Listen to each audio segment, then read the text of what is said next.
ಮಳೆಗಾಲ ಆರಂಭವಾದರೆ ಸಾಕು ಇಲ್ಲಿನ ಜನರಿಗೆ ಆತಂಕ ಶುರುವಾಗುತ್ತೆ. ಬೇಸಿಗೆಯಲ್ಲಿ ಯಾವುದೇ ಸಮಸ್ಯೆ ಇಲ್ಲದೆ ದಿನ ಕಳೆಯುವ ಈ ಭಾಗದ ಜನರು ಮಳೆಗಾಲ ಬಂತೆಂದ್ರೆ ಭಯದಲ್ಲೇ ದಿನ ದೂಡುವ ಸ್ಥಿತಿ. ಕಾಲು ಸಂಕವೇ ಸಂಪರ್ಕ ಸೇತುವೆ ಆಗಿರುವ ಇವರಿಗೆ ಮಳೆಗಾಲದಲ್ಲೂ ಅಂತೂ ಒಂದಲ್ಲ ಒಂದು ಅವಘಡಗಳು ತಪ್ಪಿದ್ದಲ್ಲ. ಆದರೂ ಇದುವರೆಗೆ ಯಾವುದೇ ಸರ್ಕಾರವು ಇವರ ಸಂಕಷ್ಟಕ್ಕೆ ಸ್ಪಂದಿಸದಿರುವುದು ಮಾತ್ರ ದುರಂತವೇ ಸರಿ. ಹೌದು, ಉಡುಪಿ ಜಿಲ್ಲೆಯ ಅತ್ಯಂತ ಹಿಂದುಳಿದ ತಾಲೂಕುಗಳಲ್ಲಿ ಒಂದಾಗಿರುವ ಬೈಂದೂರು ತಾಲೂಕೆ ಈ ಸಂಕಷ್ಟಗಳ ಸರಮಾಲೆಯನ್ನ ಮೈ ಮೇಲೆ ಹಾಕಿಕೊಂಡಿದೆ. ಮೂಲಭೂತ ಸಮಸ್ಯೆಗಳನ್ನಂತೂ ಹೇಳತೀರದು. ಅದರಲ್ಲೂ ತಾಲೂಕಿನ ಯಡೂರು ಕುഞ്ഞാಡಿ ಸಮೀಪದ ಹಾರ್ಮಂಡ್ ಎಂಬ ಸ್ಥಳವು ಸಮಸ್ಯೆಯ ಆಗರವಾಗಿದೆ. ಇಲ್ಲಿ ದೈನಂದಿನ ಕೆಲಸ ಕಾರ್ಯಗಳಿಗೆ ತೆರಳಲು ಸೂಕ್ತವಾದಂತಹ ಸಂಪರ್ಕ ರಸ್ತೆಯೇ ಇಲ್ಲ. ಈ ಕಾರಣಕ್ಕಾಗಿ ಕಾಲು ಸಂಕ ಅಥವಾ ಕಿರು ಸೇತುವೆಯೇ ಸಂಪರ್ಕಕ್ಕೆ ಮುಖ್ಯವಾದ ಆಧಾರವಾಗಿದೆ. ಪ್ರತಿ ವರ್ಷವೂ ಕೂಡ ಮಳೆಗಾಲಕ್ಕೂ ಮುನ್ನ ಊರಿನ ಹಿರಿಯರು ಎಲ್ಲ ಸೇರಿ ಅಡಿಕೆ, ತೆಂಗು ಮತ್ತು ಸ್ಥಳೀಯವಾಗಿ ಲಭ್ಯವಿರುವ ಮರಗಳನ್ನು ಬಳಸಿ ಪುಟ್ಟ ತೊರೆಗಳಿಗೆ ಕಿರು ಸೇತುವೆಯನ್ನು ನಿರ್ಮಿಸುತ್ತಾರೆ. ಈ ಸೇತುವೆಗಳೇ ಇಲ್ಲಿನ ಜನರ ಸಂಪರ್ಕ ಸಾಧನ. ಮಳೆಗಾಲದಲ್ಲಿ ಜೀವವನ್ನ ಕೈಯಲ್ಲಿ ಹಿಡಿದು ಈ ಮರದ ಸೇತುವೆ ಮೇಲೆ ಸಾಗುತ್ತಾ ದೈನಂದಿನ ಕೆಲಸ ಕಾರ್ಯಗಳನ್ನು ಮಾಡ್ತಾರೆ. ಮಳೆ ಹೆಚ್ಚಾದಲ್ಲಿ ಈ ತೊರೆಗಳು ಉಕ್ಕಿ ಹರಿಯುವ ಹಿನ್ನೆಲೆ ಈ ಭಾಗದ ಜನರ ಸಂಪರ್ಕ ಕೊಂಡಿ ಕಡಿತವಾಗುತ್ತದೆ. ಇಂತಹ ಅಪಾಯಕಾರಿಯಾಗಿರುವ ಸಂದರ್ಭದಲ್ಲಿ ಪ್ರಾಣ ಪಣಕ್ಕಿಟ್ಟು ದಾಟುವ ಅದೆಷ್ಟೋ ಮಂದಿ ಜೀವ ಕಳೆದುಕೊಂಡ ಉದಾಹರಣೆಗಳು ಕೂಡ ಇದೆ. ಹಾರ್ಮಂಡ್ ಭಾಗದ ಈ ಪುಟ್ಟ ಕಿರು ಸೇತುವೆ ಸ್ಥಳೀಯರು ಬರುವರು ಸ್ವತಃ ತಾವೇ ಸಂಪರ್ಕಕ್ಕಾಗಿ ನಿರ್ಮಿಸಿಕೊಂಡ ಸೇತುವೆ. ಇಲ್ಲಿನ ಸುತ್ತಮುತ್ತಲಿನ ಸುಮಾರು 10ರಿಂದ 15 ಮನೆಗಳಿಗೆ ಯಾವುದೇ ರಸ್ತೆ ಸಂಪರ್ಕ ಇಲ್ಲದ ಹಿನ್ನೆಲೆ ಈ ಕಿರು ಸೇತುವೆಯೇ ಸಂಪರ್ಕಕ್ಕೆ ಕೊಂಡಿ. ಪ್ರತಿನಿತ್ಯ ಶಾಲೆಗೆ ತೆರಳುವ ಪುಟ್ಟ ಮಕ್ಕಳು, ಕಾಲೇಜಿಗೆ ತೆರಳುವ ವಿದ್ಯಾರ್ಥಿನಿಯರು ಇದೇ ಕಾಲು ಸಂಕದ ಮೂಲಕ ನಗರದಲ್ಲಿರುವ ವಿದ್ಯಾ ಕೇಂದ್ರಗಳಿಗೆ ತೆರಳಬೇಕಾದ ಅನಿವಾರ್ಯತೆ ಇದೆ. ಇನ್ನು ಈ ಭಾಗದಲ್ಲಿ ಯಾವುದಾದ್ರೂ ಅವಘಡ ಅಥವಾ ಆರೋಗ್ಯ ಸಮಸ್ಯೆ ಕಾಡಿದ್ದಲ್ಲಿ ಅಪಾಯವನ್ನ ಹೆಗಲ ಮೇಲೆ ಹಾಕಿಕೊಂಡು ಈ ಕಿರು ಸೇತುವೆಯ ಮೂಲಕವೇ ದಾಟಿ ಚಿಕಿತ್ಸೆಯನ್ನ ಪಡೆಯಬೇಕಾದಂತಹ ದುಸ್ಥಿತಿ ನಿರ್ಮಾಣವಾಗಿದೆ.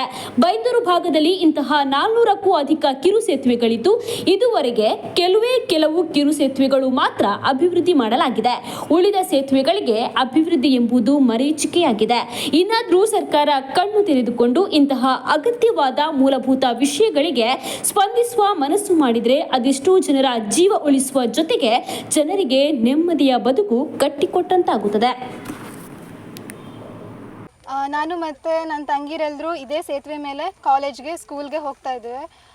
ಇದೇ ಸೇತುವೆ ಮೇಲೆ ಹೋಗಬೇಕಾದ್ರೆ ನೀರು ಜಾಸ್ತಿ ಆಗುತ್ತೆ. ನೀರು ಜಾಸ್ತಿ ಆದರೆ ನಡ್ಕೊಂಡು ಹೋಗೋದಕ್ಕಾಗೋದಿಲ್ಲ, ಜಾರುತ್ತೆ ಕೂಡ. ಜಾರಿದ್ರೆ ಒಬ್ಬರನ್ನ ಹಿಡ್ಕೊಂಡು ಬೇಕಾಗುತ್ತೆ.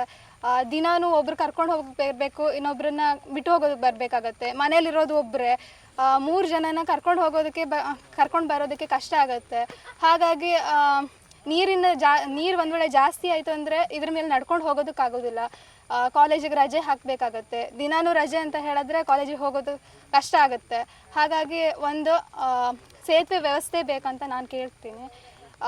ಇಲ್ಲಿ ನೀರು ಜಾಸ್ತಿ ಇರೋದ್ರಿಂದ ಸ್ವಲ್ಪ ಎತ್ತರವಾಗಿ ಬೇಕು ಸೇತುವೆ.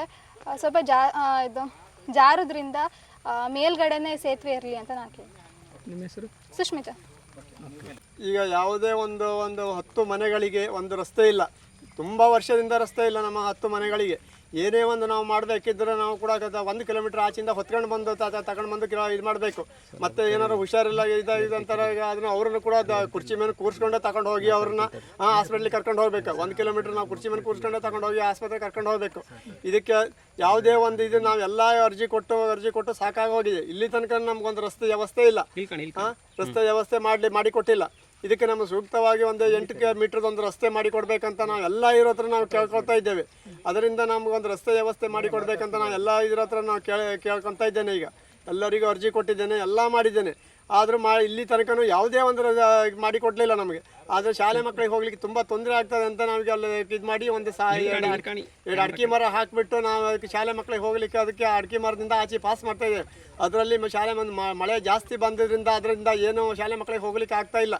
ಆ ಮಕ್ಕಳಿಗೆ ಏನೇ ಒಂದು ತೊಂದರೆ ಆದಿದ್ರು ಕಡೆ ನೀವೇ ಹೊಣೆ ಆಗ್ತೀರಾ.